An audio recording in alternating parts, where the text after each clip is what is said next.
welcome to another episode of Search News You Can Use with me, Dr. Marie Haynes. This is episode number 122 of Search News You Can Use, corresponding with newsletter episode number 122, and I'm recording this on Wednesday, March 4th of 2020. There is so much stuff to get through in this podcast, so hopefully we can cover it all, and I'll be able to help you to learn a little bit more about what Google has done this week and what changes have happened in the world of SEO. This has been a really bizarre month in terms of algorithm updates. I'm going to talk a little bit about what we think Google has been doing in February. We're still kind of vague on all of these thoughts on what Google's been doing, but I think you'll find it quite interesting. There's a load of stuff as well that's in newsletter, again, episode number 122 of Search News You Can Use. We're going to talk about Google's Nofollow changes again, which I've mentioned before, but they are apparently live now, although it sounds like Google's not using them. So I know that's confusing. I'm going to try to unpack that in a few minutes. And really, really interesting, again, another topic that I've covered several times in the past, but just want to go a little bit further on, is people are still having trouble getting some new content indexed. And one of our Q&A questions, actually, which I'll talk about at the end of this podcast, is somebody who's having trouble maybe getting new content indexed, potentially getting it ranked, and it relates to, I think, these changes where Google is trying to not put into the index or at least rank well content that they know is very unlikely to be clicked on. And so I think you're going to find this really interesting. There's lots of other stuff we'll mention in this episode as well, so let's get right into it. First, we'll start talking about the algorithm turbulence. Something definitely happened on February 24th of this year. Now, again, I feel like I say this every week. Google makes changes every single day. They make multiple changes to their algorithms, but something specific happened on or about February 24th. We have a lot of sites in our profile that are seeing improvements starting February 24th, and some of them are massive improvements. We have one site that's up something like 100%. It's an insane amount. And then we have other sites that are actually down as of February 24th or thereabouts, February 24th to maybe the 27th. And it's a big enough pattern that this doesn't seem to be just a normal ranking shift. There's definitely something going on. What we're noticing is that most sites that saw a significant change in how much Google organic traffic they get, and that change happened near the end of February, so the 24th again is the most common date, but for most of these sites that are seeing changes, they also were impacted by the January core update. So the January core update was announced by Google on January 13th of 2020, and most of the sites that saw significant changes as a result of this update saw those changes start around January 14th. It was really interesting to see that most of the sites where we felt they were affected February 24th or thereabouts were also affected by the January core update. We linked in newsletter to an article from Rank Ranger that sort of gives their view on what's happening in February, and I believe the words they said were it was chaos or havoc, or I think the word discombobulated was used in there, which is one of my favorite words. Basically describing what's going on in February. They had said that perhaps Google had reversed some of the things that came out with the January core update. I don't think that's the case. I think that they've tweaked some dials and maybe they've turned down some knobs that previously they turned up. But Google has said that it's rare that they'll actually reverse a core algorithm update. They do loads of testing on these things before they go live, but they can tweak things. And so we think that Google sort of tweaked some elements of trust and what they value in terms of trust. In newsletter, if you are a premium subscriber of newsletter, we've given some really great examples of sites that have worked on improving some elements of trust and then saw improvements with the February core update. Now, in these cases, I don't have as much evidence as I usually do to support our theories. And so it's very important to tell you that a lot of the stuff that we've talked about in newsletter is more observational than conclusional. I don't know if is conclusional even a word, but more observational than coming up with direct conclusions. We noted that some sites that have been seeing improvements, consistently their pages that are being improved in terms of rankings and in terms of traffic were pages that had been recently updated. And so we go into more detail on that in the newsletter. If you write YMYL content, so if your content is medical, financial, legal, or anything that really strongly impacts people's lives, then you really, really must make sure that your most recent content is, or that your content is up to date. And it's not enough to just change the date on it. One thing that we noticed in sites that saw this improvement that we think is related to keeping content up to date was when you look at their pages in archive.org, you can see that they significantly did improve the content rather than just a slap on a last updated date on it. So, you know, we have more on that in newsletter. Also, when you're looking at algorithm updates at this time of year, it's really tricky, not necessarily this time of year, but in this time of our lives where we're dealing with coronavirus fears. Coronavirus, I think, is going to drastically change patterns of traffic for so many websites. We have one site that looked like they were seeing massive improvements with the February changes that we've been seeing. And I do think they are, because they're seeing improvements across almost all of their pages. But one of their pages made it look like there was a massive spike because they have an article on how to make do-it-yourself hand sanitizer. And I think this is a new article that just came out. And so it's hard to say, is there increase in rankings across the board because of some change that Google has made? Or is it that perhaps this new post has gotten a lot of attention, has garnered some links for the site, and that's boosted their rankings across the board? I think it's probably a combo of the two. I think that this particular site saw improvements because of, they're keeping their content fresh, they're producing stuff that people are interested in, they're keeping their last updated date for most of their posts more recent, and I think that that all contributes to them really, really doing well. The other thing that we go into great detail in newsletter about as well is just more on affiliate disclosures. We have one site that is seeing some nice improvements. They were actually negatively impacted by the January core update. And one of the things that we recommended for them was making some changes in their, how clear they are about disclosing which links are affiliate links. And so they took more steps to make it more clear to people. And we've talked about this. It's written, we wrote about it in our January core update article, along with other ideas. But they're seeing nice improvements now in late February. Now, is that because Google tweaked how important it is to disclose your affiliate links, or is it because Google recognized that, now it's more obvious which links on the page are monetized? And so, it's hard to say. But really, it can't hurt anybody to make improvements on how you disclose your information.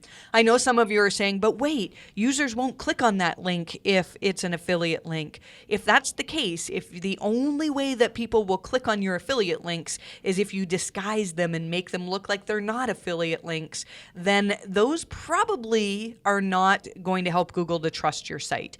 So we really recommend being extremely clear in making sure that readers know, oh, right, when I click on some of these links, the site owner is potentially going to get paid for these, because that we really strongly think is a sign of trust for particular websites.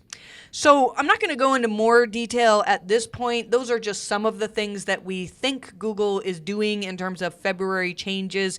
It wouldn't surprise me if Google just comes out and says, like, hey, we have a whole new engine now in, a way that the algorithm works. It reminds me of when caffeine came out, which was all of a sudden Chrome's ability to show results super, super fast and change them on the fly, or even Hummingbird.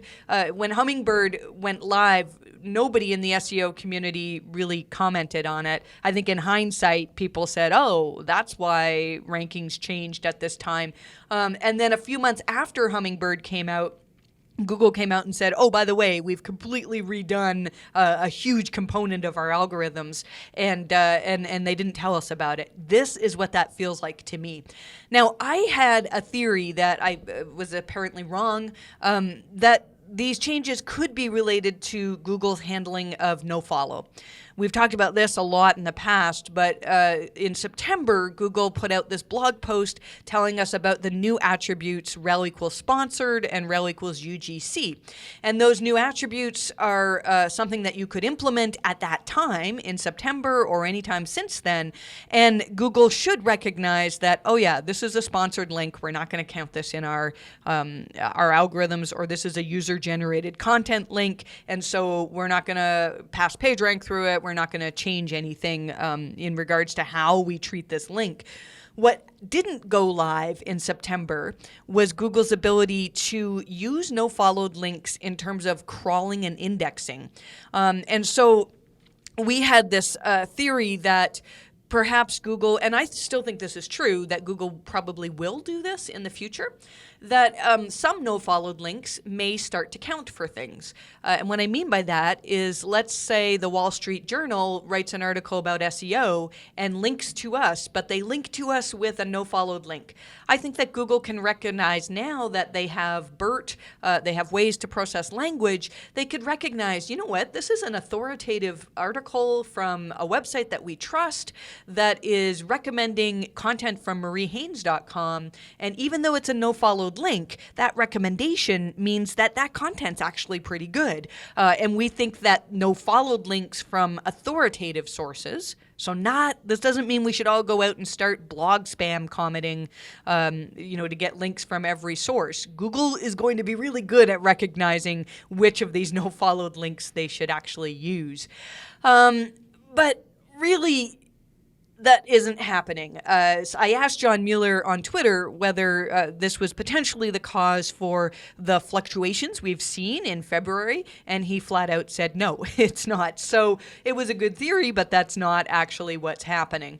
The other interesting thing is, in a help hangout just this week, I think Barry Schwartz actually asked John Mueller whether those changes that were supposed to go live March 1st are actually live.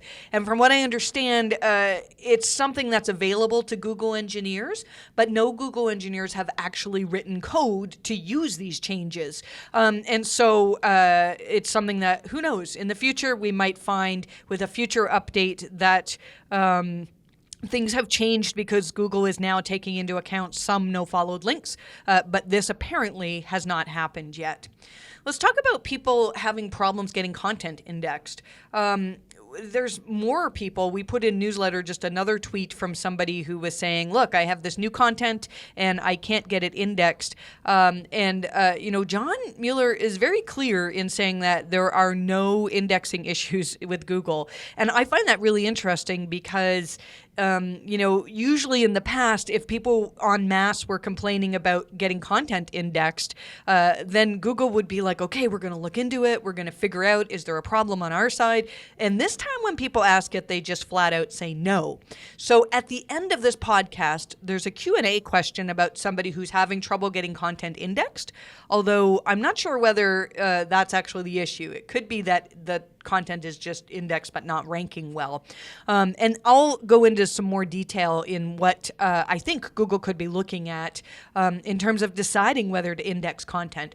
But for now, if you are struggling to get new content into Google's index, you really, really should take a look at the quality of that content. Take a look at who's ranking for the similar keywords that you want that content to rank for, and really ask yourself, would a reader prefer to read my article than theirs? And include EAT in that. If their article is written by somebody who's known across your industry as an expert, and yours is written by somebody who is not known at all in the industry, then even if yours is better in terms of content, users may not see it that way. So, it's a complicated situation, but again, I'll go into more detail in a few minutes on that. Okay, Google is apparently going to be switching all sites to mobile-first indexing within the next year.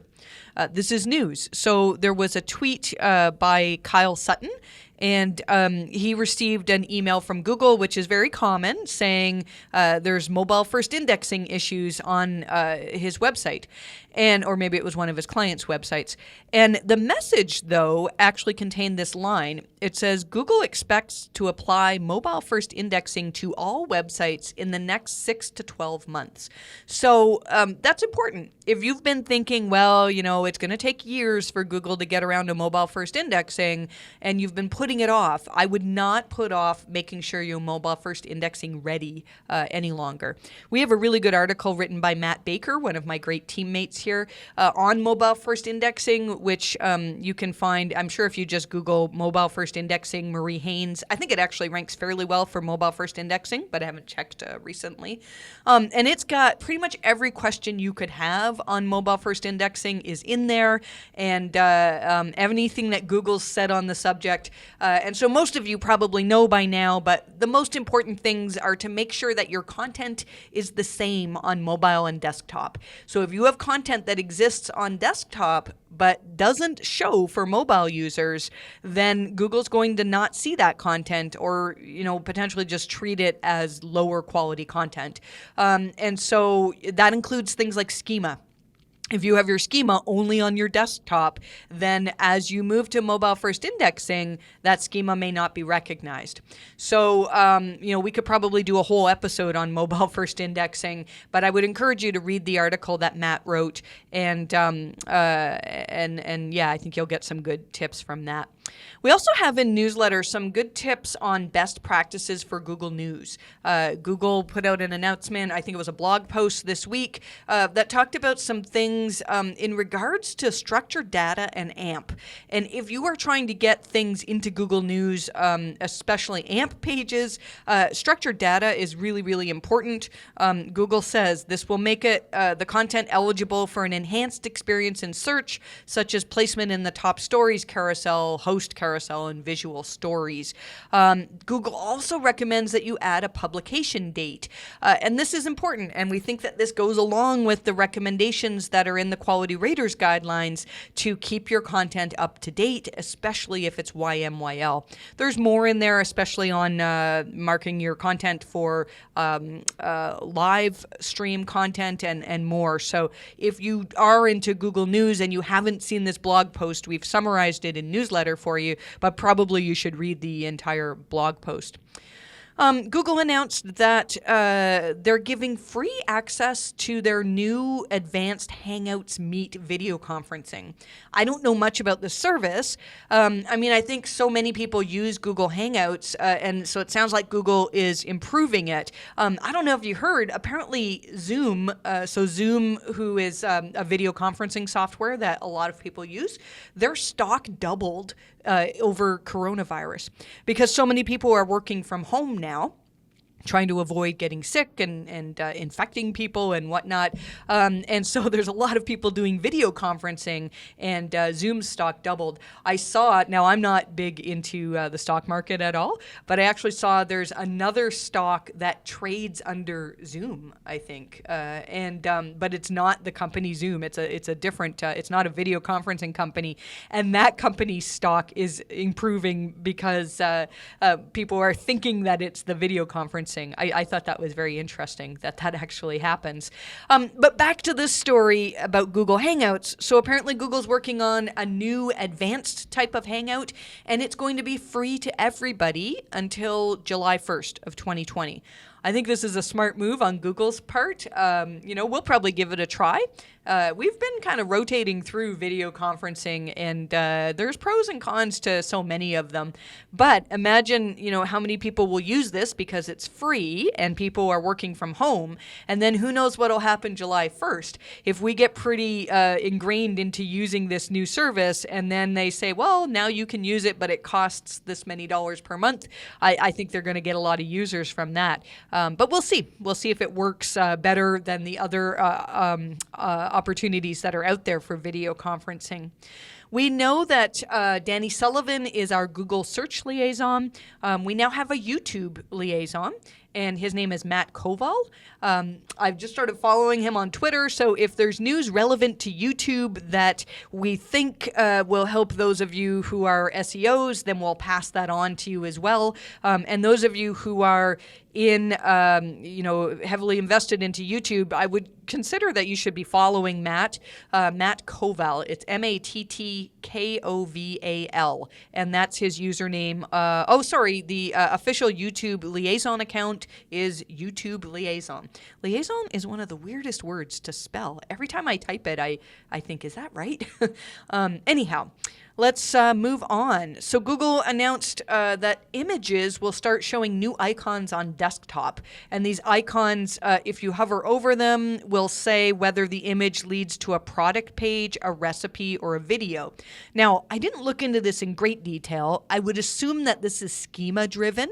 So if you have implemented schema to say, well, yes, there's product results on this page, then that could be what Google is looking at. It would be interesting if it's not schema driven though, and that's actually a good thing to look into. The reason why I'm saying that is that there's this theory that in certain search results, if Google has not determined that it's a transactional search, that they will not show transactional results, or maybe they'll only show one or two.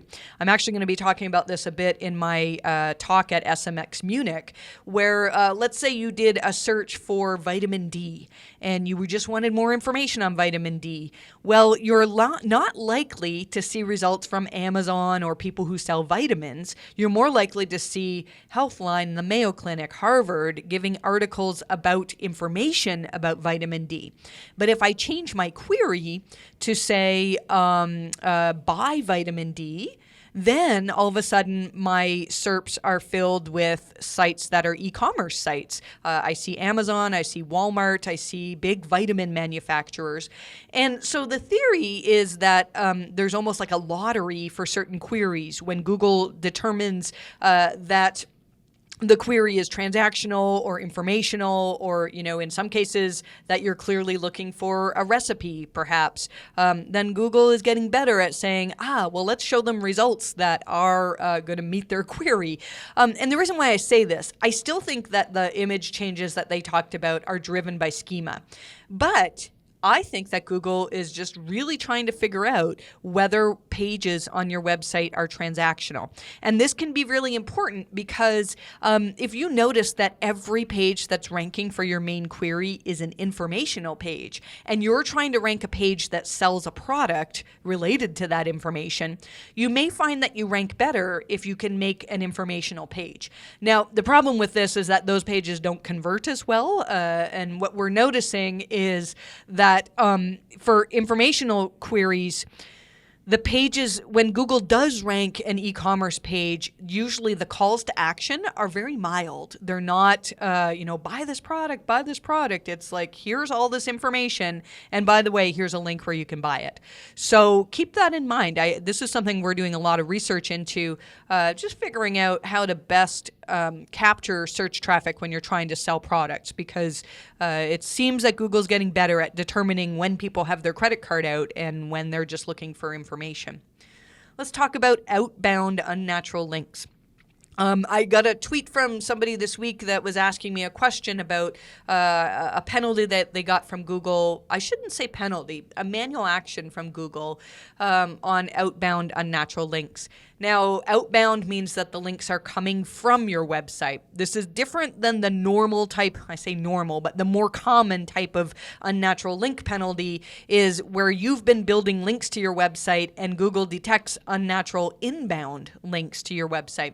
Outbound links means that Google has determined that you're doing something to either sell links or trade content for links, something like that. If you post a lot of guest posts on your website, then you're at risk for getting an outbound unnatural link penalty. A few years ago, many of you will probably remember Ann Smarty's network called My Blog Guest. And the network was a great way to find places to guest post.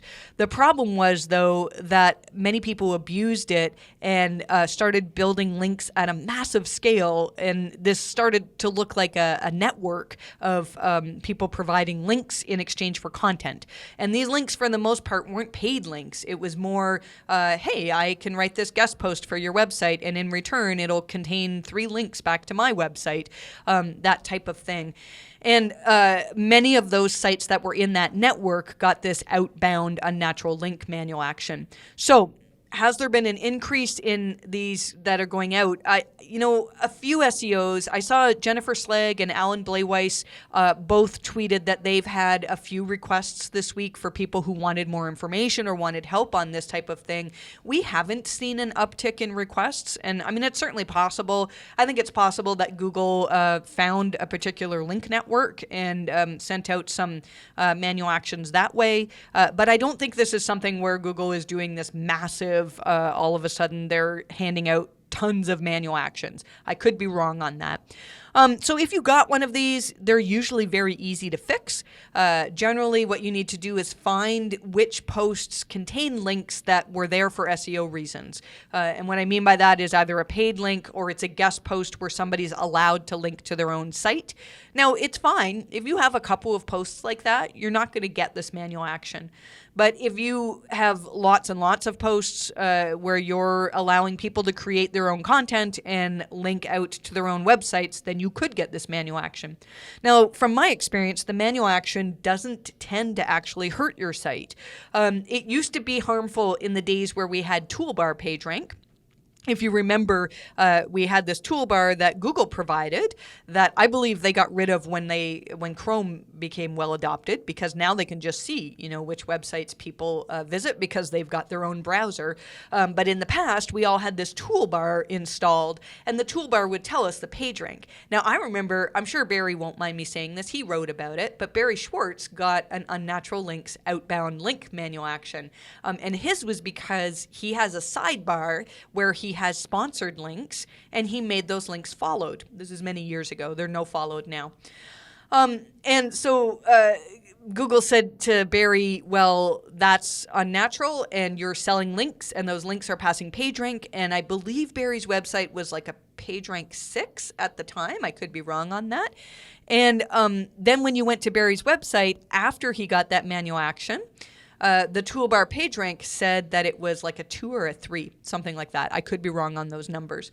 Now, his website didn't suffer in rankings at all. He did fine. However, I bet you he sold fewer links at that time because buying a link from a PageRank 3 site is not worth as much as buying one from a PageRank 6 site.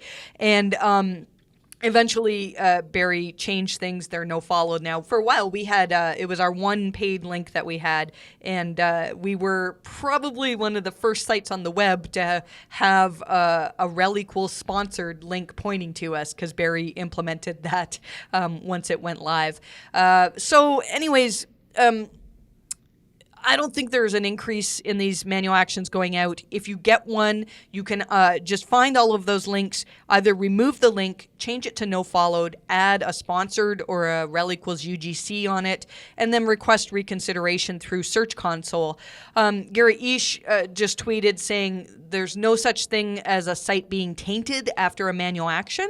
Once you get the manual action removed, you're good. And this really should be the case for these manual actions. I mean, they didn't really have much impact to start with. Although, now in the day of EAT being more prevalent in the algorithms, it's possible that having a manual action for outbound unnatural links could impact Google's assessment of trust for your site. It's been a little while since I actually assessed a site that had that type of manual action in terms of whether they lost traffic. But regardless, if you have an inbound unnatural link penalty, then those can affect your site long term. And it's not that Google puts this, stigma on your site to say, oh yeah, they're really bad because they buy links all the time. It's just that those links that Google detected used to be helping, and when you remove those links, of course you're not going to rank as well as you did before. So there isn't a long-lasting stigma on the site. Once you remove a manual action, you should be able to return to usual. But you won't receive the benefit of the thing that was giving you the manual action. Hopefully that makes sense. Google just recently updated their guidelines in regards to FAQs. They added a bullet point that says, if you have FAQ content that is repetitive on your site, meaning the same question and answer appear on multiple pages of your site, mark up only one instance of that FAQ for your entire site. That's a new thing. So if you have the same question that appears on multiple pages, Google only wants to see schema on one of those pages, FAQ schema. So I'm not sure if there will be manual actions for that or how Google's going to handle that, but that's what's in their guidelines. This is a tweet that I tweeted, and I think I caused some confusion, but it's still very, very important. I was listening to the most recent Help Hangout, and somebody asked this question about, let me read it here. On a product page with a load more JavaScript button, generally, how many times do you, meaning Google, trigger the load before you stop? How do you detect a load more button if it's an image button or has an unusual text other than load more? And John answered this saying, so my understanding is we would not click on this at all. I believe in the past we would try to figure this out and try to trigger some of these to see what would happen. But that's extremely expensive when it comes to rendering the whole web. So I believe we don't do that at all. What we do instead is, you know what, I'm going to come back to that part in a minute. My confusion is what I tweeted was that this could be an issue for read more buttons. Now, I still think it could be, but most read more buttons are also, they can be CSS driven as opposed to JavaScript driven. And what I mean by that is, so let's kind of take a step back here. If there's a button on your website that a user clicks and then that causes JavaScript to be executed, and that JavaScript is important for content to appear, then there's a good chance that Google is not going to see that content. With read more buttons, as opposed to load more buttons, often the content is, it's not done with JavaScript. It's more, you can use CSS to display none or to hide the display. And then when the button's clicked, it shows. And so if you look at the source code of a page like that, all of the text that's behind that button is still in the source code. And Google should be able to see that. Now, it's controversial whether it's given the same weight. In the past, Google said if stuff is behind tabs, behind accordions, behind read more buttons, that it was to be treated as lower importance than other text on the page. And then they said, oh, with mobile first indexing, that's not a thing anymore, and it should all be treated the same. There were some experiments. I know Dejan SEO did an experiment that really showed that content that was behind tabs seemed to not rank as well. That's a whole different issue than this, though. So the issue here is where you have a button that has to be clicked that causes JavaScript to load. And if the JavaScript it requires that button click, then Google will not do that. That's what John is saying. So here's what he said. What we do instead is we do something we call frame expansion, which is we take the page that you service and we try to render it on an extremely long viewport. And we see if the page does anything like infinite loading where it expands the viewport. And that's something where we would expand that viewport once we see what loads and try to index all of that. There's more in my tweet. I actually screenshotted the whole transcription that we did from the Google Help Hangout. The point here, though, is again, the whole reliance on JavaScript. So if you have something that's very important, if you're like, Google's not seeing this, this product that we have on our page and all of this great information, and it requires a click that requires JavaScript, then you may need to make changes in that respect. Now, if you're not sure whether Google's seeing this, it's pretty easy to test. you can do two things. You can do a fetch and render in Search Console and see if Google actually displays that content. The other thing you can do is search for that content in quotes. Search for it on Google and see if it's in the index. And if it is, then Google's seeing it. What it doesn't tell you, though, is whether Google's actually giving it as much weight as content that's not hidden. So we've talked in the past, there's been some really great studies that talk about, and I can't remember who did it. There was one study, I want to say about 1.5 years ago, where maybe it was longer, where somebody actually removed all reliance on JavaScript on e-commerce pages, and they saw a very large increase in conversions after that. And I think the theory was that it made the page faster, which faster pages tend to convert better, but there were other things to it. So I'm not saying we should all get rid of JavaScript. JavaScript can make things look nice and can improve UX, and that can improve conversions as well. But I think you should pay close attention to whether Google's seeing your content, whether the JavaScript is causing it to load slowly, whether the JavaScript itself is impacting the ability to get that content. I thought this was interesting. Google has a new course on technical writing. I actually would like to find the time to take this course because I think it's possible that it can give us some hints as to what it is that Google respects in terms of quality when it comes to technical writing.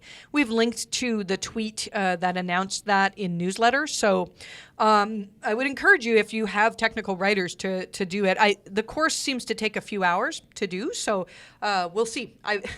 I want to do it, although I probably won't have time. So if any of you do take this course, I'd love for you to tweet at me, Marie_Haynes, and let me know if it's something that I should be paying attention to. Did you know that you can contact Bing through Bing Webmaster Tools? We talked last week about how Bing has improved some offerings in Webmaster Tools. And I've heard a few people talk about how you can actually contact Bing through Webmaster Tools if you're having serious ranking issues. I've had a few clients in the past with Bing manual actions that we could actually just email their web spam team through Webmaster Tools, and actually got results back saying, oh yeah, these are the pages that have the issue. And it was fantastic because Google doesn't give us that type of feedback. It's like pulling teeth trying to get Google to specifically tell you what's wrong with your website. So if you're having issues with Bing, that's something that's worth trying, is maybe reaching out to see if you can get some help in figuring out what your indexing issues are or ranking issues are.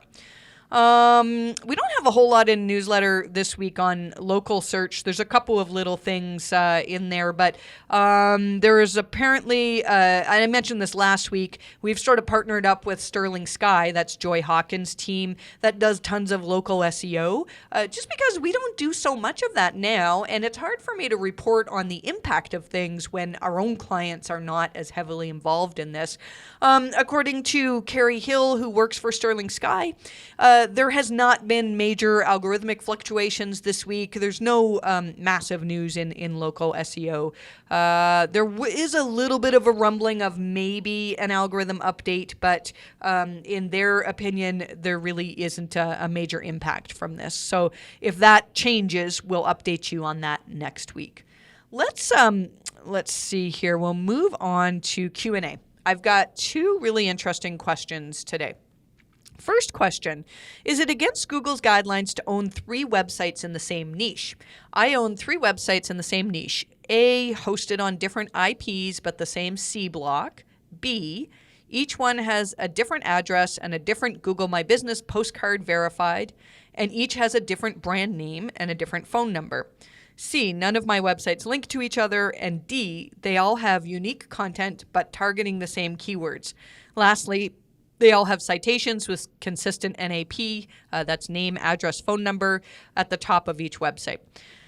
Okay, so is it against Google's guidelines to have more than one website? No, you can definitely have more than one website. However, it's our experience that Google doesn't like it. John Mueller said a while back in a Help Hangout that if Google can detect that multiple websites are from the same business and they're covering the same topics, they'll often fold those into one. And what will happen is that just one of those websites will tend to rank, where the other ones won't. And one of the things he said is that they can look at the code base. They could see like, oh yeah, this site is essentially running the same code base as this site. And now I can't remember if John said this or whether this came from another Google document or employee, but Google does have ability to see the who is information for each domain. Now, all the things you've described on, hosting on different IPs and same C block and stuff, that's all stuff that when you start talking about that, it generally means you're trying to hide things, right? People who have a legitimate, and my apologies if this is offensive, maybe it is, but people who have a legitimate business don't tend to go, well, I need to hide this on a different IP or a different C block, or, I need to find ways to make sure that Google doesn't think that these are all the same business when they actually are. So if you have that type of feeling and that type of gut check that says, I hope the web spam team doesn't look at this, then you're kind of on shaky ground. Now, lots of people get away with stuff, but if this is something where you want these businesses, you want these websites to be a major source of income for you for years and years down the road, I would be really careful about doing this kind of thing. If you can, an exception though would be if you can produce content that really is vastly different and helpful. The problem is it's very hard to do that. I had one client this is years ago, but they had a thin content penalty. And often when Google sees this type of thing where it's one business that owns multiple websites, they'll call it thin content. And I think it sort of falls under doorway pages somehow, but it didn't really look like a thin content action to me, but I've seen a few of these, and that's what Google called it. So this website that I worked with, it was a payday loans website, and they had maybe 100 different websites. So the scale was much larger than what you're talking about. And the thing was, they said, well, we have this, we sell the same product. Like, I think in payday loans, when you get a number, you get like I can't remember what it's called, a vending number or something like that. And so each of their websites very clearly use this same identification number. But one of the websites was payday loans for seniors, payday loans for students, payday loans, like all these different variations. And so in their minds, they were saying, well, yes, this is unique content because our audience for one website is going to be vastly different than our audience for the other website. In Google's eyes, though, this was not the case. And this was one case where we actually had feedback from Matt Cutts at the time. And his words, I can't remember his exact words, but he essentially said, like, these are all the same website, even though the content is technically unique, it's different.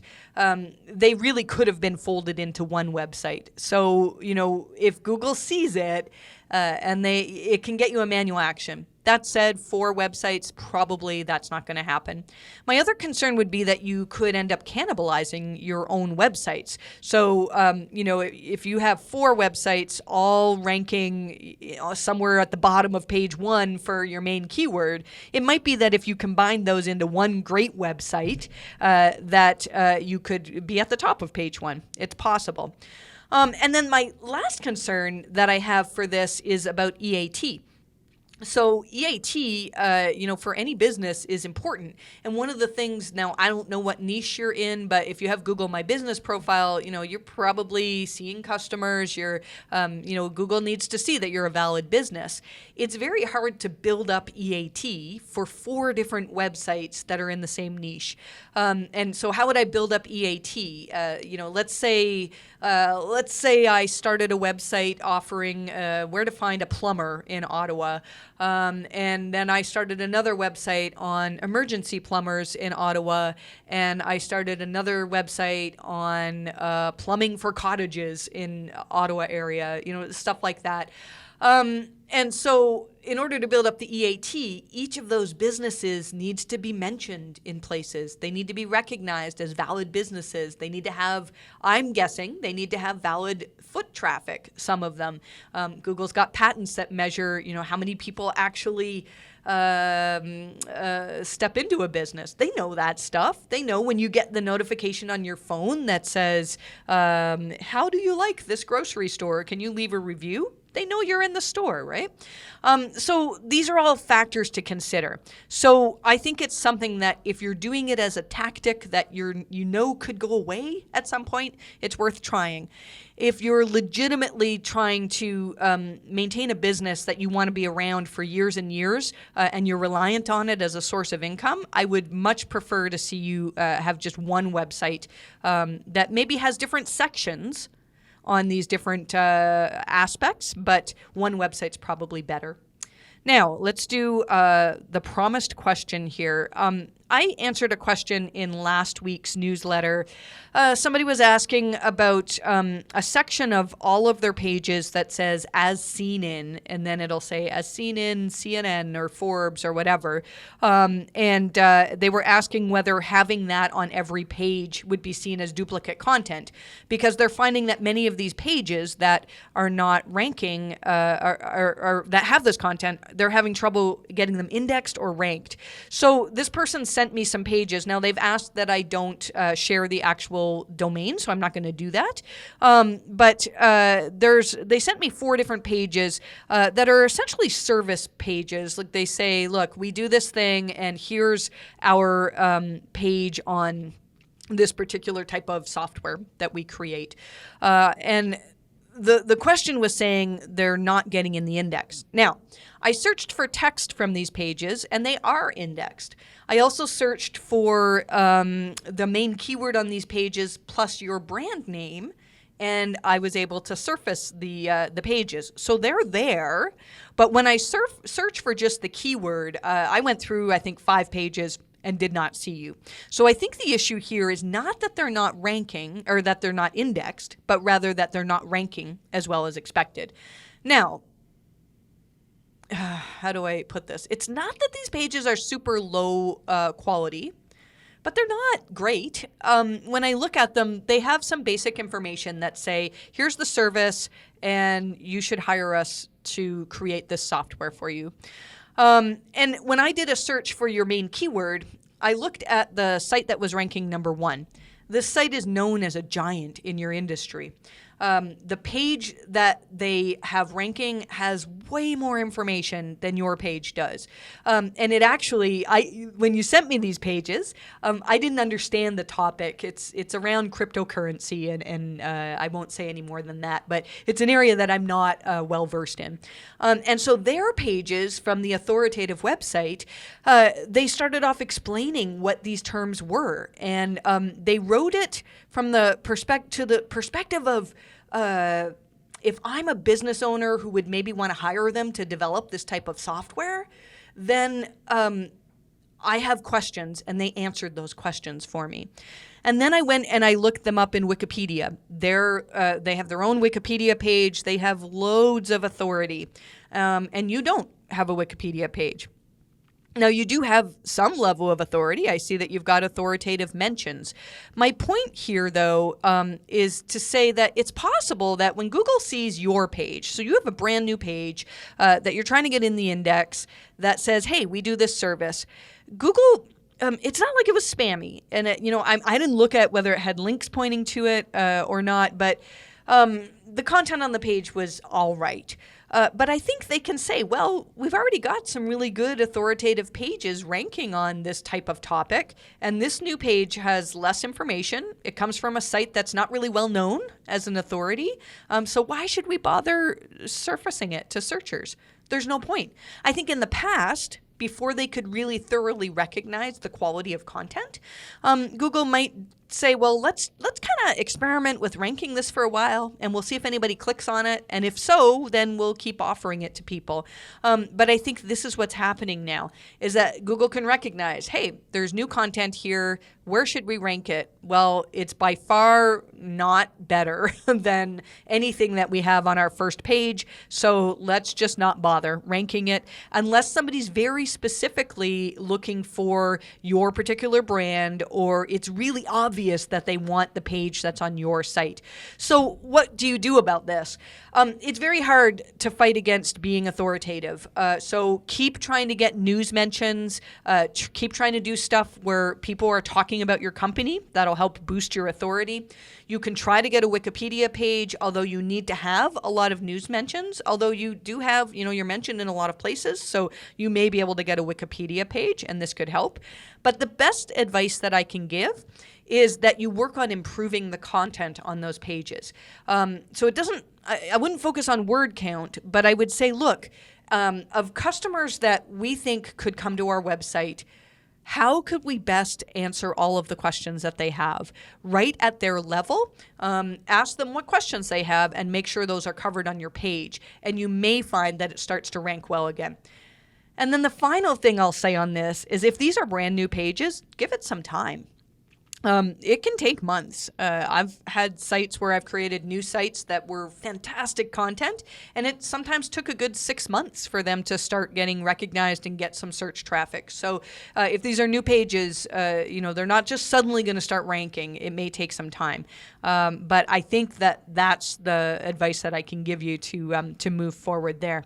I think that's a good place to end this. One thing I wanted to mention, you may have noticed that I'm doing less interviews and podcasts other than my own recently. I've been really trying to focus on just getting our business in shape. We've got a new website coming soon and some good stuff. However, one of my team, Cass Downton, who is incredibly smart, knows lots of stuff on links and on algorithm updates. She did a podcast with Morty Oberstein just recently, so we've linked to that on in newsletter, and I would encourage you to read that. If you skip ahead to about the 16 minute mark, that's where her interview starts, and she's talking all about unnatural links. It's very, very interesting. I should also mention that we've updated our book on the Quality Raters guidelines. You can find that on our website, and it's got essentially a checklist of things that we go through in our site reviews, and that's for sale on our website. We've also made our scientific consensus white paper available for purchase. It's a more expensive paper as months of research went into this. It talks about ways that you can separate out your content, that you can identify which parts of your site are potentially seen by Google as contradicting scientific consensus. And we've had clients that have used it and have given us testimonials of great results with core algorithm updates. So that's available for sale on our website as well, too. If you are in anywhere near Munich, I'm going to be at SMX, provided apparently the conference is still going ahead despite the coronavirus fears. So I'll be there in a couple of weeks talking on doing a content audit in the eyes of Google's Quality Raters guidelines. It's a really interesting topic. At least I find it interesting. So thanks for sticking with me, and I hope you enjoyed the podcast this week, and I wish you the best of luck with your rankings.